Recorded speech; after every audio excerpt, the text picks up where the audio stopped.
Hi, Margaret. Hello, Margaret. So happy to be able to join you. Yes, we're excited. We're here. We're almost at the end of our day here. There's been a little bit of a strike in Colombia, which is causing a bit social conflict, like all throughout Latin America. So we're cutting our day a little short, which is why we wanted to speak with you before the day ended. So thank you for making the time to talk with us. Oh, you're so welcome. Could you just tell us, first off, just tell us what is Promundo and the work that you do? Promundo is a leading organization in the participation of men and boys in gender equality, and it works in a number of different areas, and sexual and reproductive health is one of them. We have a lot of interest in increasing men and boys' understanding and engagement with sexual and reproductive health and rights.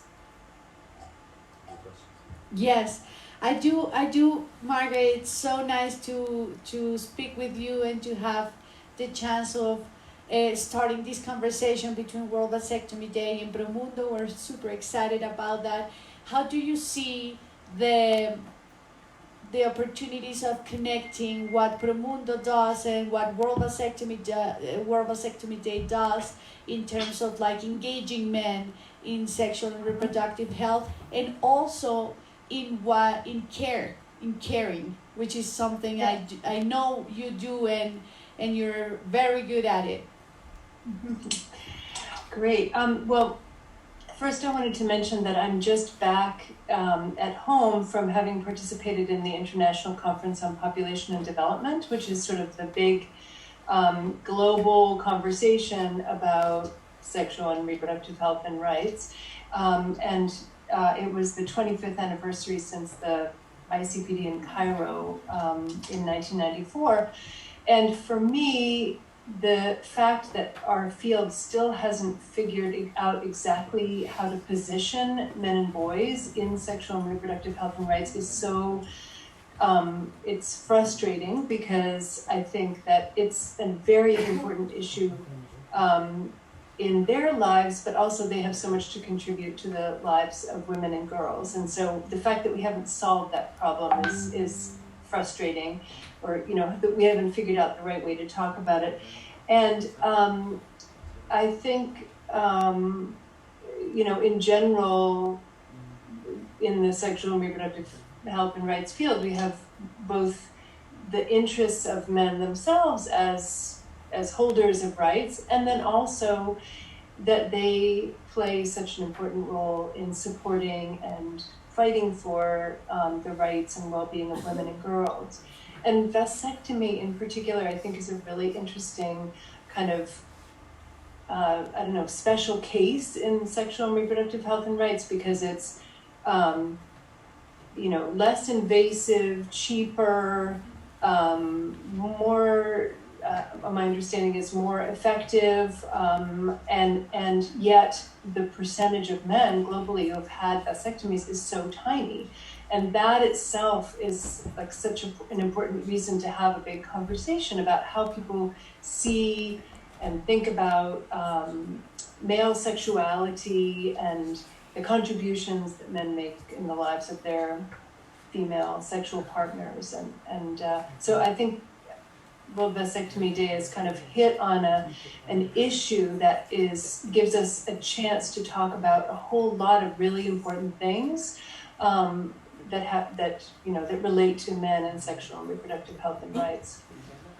And along that line, today we've been having several conversations with people from all over the world, and we've been talking about building an activity around, or a campaign around, International Women's Day, to make the link really clear that part of this is about getting men to be more responsible, and part of it being more responsible is being more active in supporting women's rights and making sure that we're not just sort of taking care of ourselves, but we're also there, supporting women and all the work that they do in terms of that. And we're just wondering, do you think it's something that Promundo, I don't know to what extent, you're not direct services, but it'd be really fantastic to develop a campaign together that would actually reach a lot of people, because we already have lots of doctors and lots of public health institutions who want to be part of providing the services. Mm-hmm. Yeah, I think that Promundo would be very well positioned to help people start to, well, basically, if I think it's 2.4% of global contraceptive use is made up of it accounted for by vasectomy, and obviously that's not just a technical problem, it's a social problem. It's a like the way it's about norms and the way that people see vasectomy, you know, in the range of options. And so I think that Promundo would be wonderfully, since we focus on changing social norms and having men think more about masculinity, and how that affects their own health and the health and well-being of those in their lives. I think really zeroing in on the kind of normative aspects that are holding back vasectomy would be a really interesting role for Promundo to play. I would love to know a little bit of what you think in terms of like what are those social norms that are related to masculinity and hold men back from not only vasectomy but also sexual and reproductive health. Like, what have you learned in the work that you do, in terms of like what is those social norms that kind of like take them away? For example, it was very interesting for us in the road trip that we did here in Colombia to see that part of the reason why men do not connect with vasectomy might be because they don't connect with their fatherhood in a profound way. So a lot of them were telling us like, I have 4 kids, but I want the 5th one, and I have 3 kids, but I want the girl. And we were asking ourselves, is this because men are not taking care of these kids so they don't see them? I don't know how they relate to their fatherhood is also connected with this perception of vasectomy. I don't know if it was clear. Well, my question. Maybe it was a little bit confusing. What you were saying at the beginning about caregiving, and obviously, I think that maybe for some men, the calculation about not having, you know, a particular number of children is affected by the fact that they're less likely to be engaged in caring for them, and you know that's something that is also of great interest to Promundo. I think that the other norms that relate. So one is the caregiving norm. I think others include, you know, it's appropriate to focus because of the physiological realities of women's bodies and lives. I think it's, you know, it's appropriate to focus a large share of resources, of sexual and reproductive health resources on women. However, I think one of the unintended consequences of that has been to make it seem like somehow sexual and reproductive health are peripheral to men's lives. And if you think about the key sexual relationships in which people spend their lives and their sexual and reproductive health and their living arrangements and how having a child at a particular time might affect schooling or work. I mean, obviously it's fundamental. These are fundamental sexual and reproductive health and the sort of, you know, healthy management have fundamental impacts on men's lives. And so how is it as a sexual and reproductive health and rights field that somehow men have been not only do, you know, health systems and I think the general public sort of see men as being a little bit on the side of sexual and reproductive health and rights, but men themselves see that. And I feel a great urgency as the mother of a 14-year-old boy to rectify that. That is just wrong. It's incorrect. And I think it has unfortunate impacts on men. Just in a way, you could say it sets them, by not being engaged in sexual and reproductive health and being informed and using contraception and so on, it kind of flows neatly into some, comparative disengagement with parenting and with family, with that dimension of family life. So I feel that men are really missing out by not being engaged more with all of this and with the caregiving as well. And I also see how some of our systems and the way that we teach about sexuality and sexual and reproductive health doesn't communicate to men, this is important to you. You must fight for this. This is going to really affect your life. We really have to make that case much more compellingly.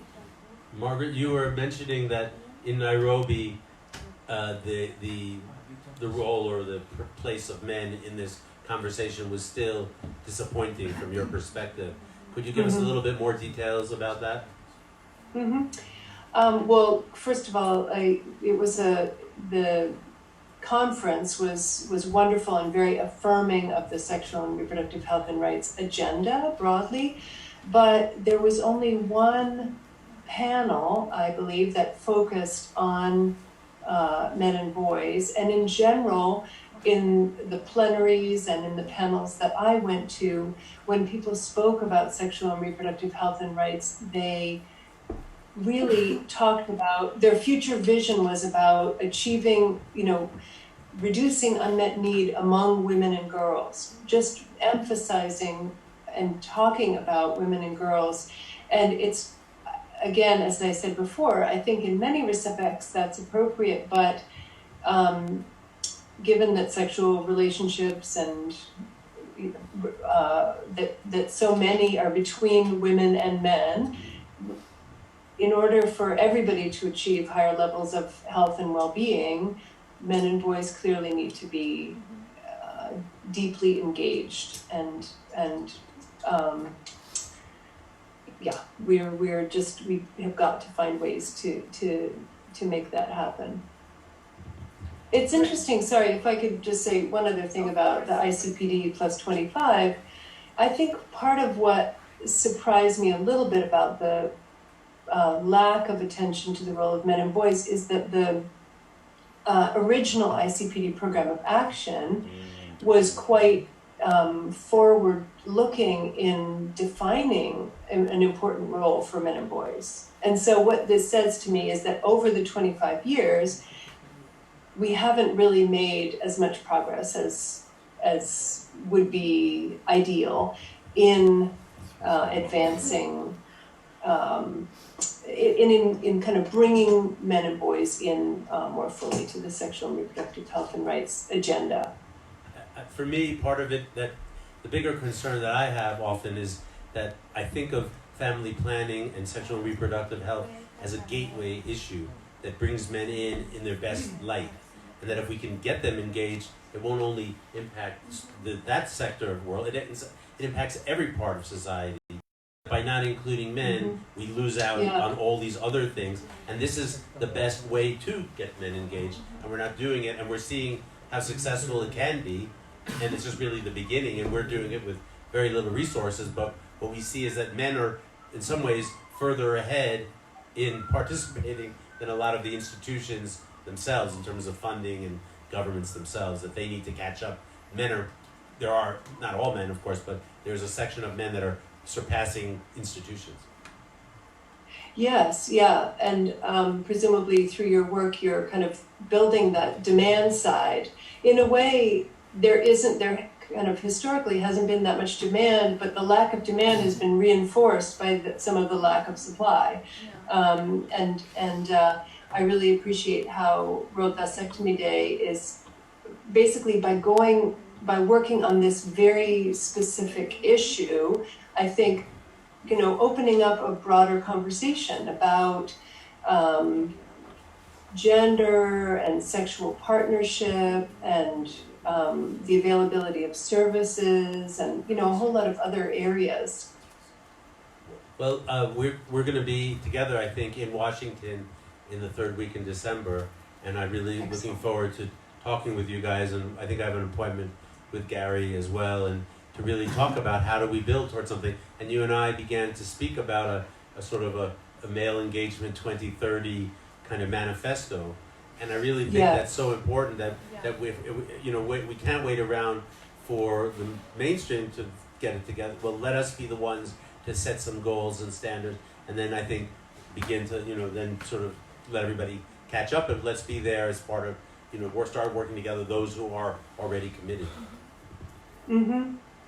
Absolutely. No, I'm really looking forward to that, to our meeting, and I do think this conversation has clarified for me, I think, the opportunity for us to think a little bit more about the kind of normative resistance to vasectomy. Where's that coming from exactly, and are there some things that we can do about it, and how can we collaborate on that? And also, as Jonathan says, vasectomy can be a hook for other areas of masculinity, for working other areas of masculinity. So I think it can be like a win-win in terms of like understanding what are the norms on masculinity that affect vasectomy, but also how vasectomy and the work that World Vasectomy World Vasectomy Day does, can help and support all other areas of masculinity and of like lives of men. Yeah, I was so excited this year to meet you, Margaret, and to start the conversation, because we talk so much about it, and we just have not that much resources. So it was kind of like a relief when you meet an organization that's doing the work that you want to do. So it's like, oh, now we can support. We don't have to invent it all. It's already happening, and now we can be a part of something bigger. And I think it just creates a multiplying effect. Yes. Yeah. No, sorry. No, but yes, and congratulations for all the work that you do, because this is like such an important voice in all areas of life, and just imagining a collaboration between Promundo and World Vasectomy Day is very, very exciting, because I think it can bring so much good to so many men in the world. Yeah, I know we're excited about it too, and we're about to publish a big report that reviews the global data on men and sexual and reproductive health and rights, and I think that our collaboration could be a really interesting kind of one important follow-on activity from that work, and something that helps us define a very specific contribution to sexual and reproductive health and rights. Thank you. Well, great, Margaret. Thank you so much, and really thanks to everybody at Promundo, all the great work you're doing, and looking forward to building a deeper and more, substantive relationship between us. Yes. Wonderful. Thank you.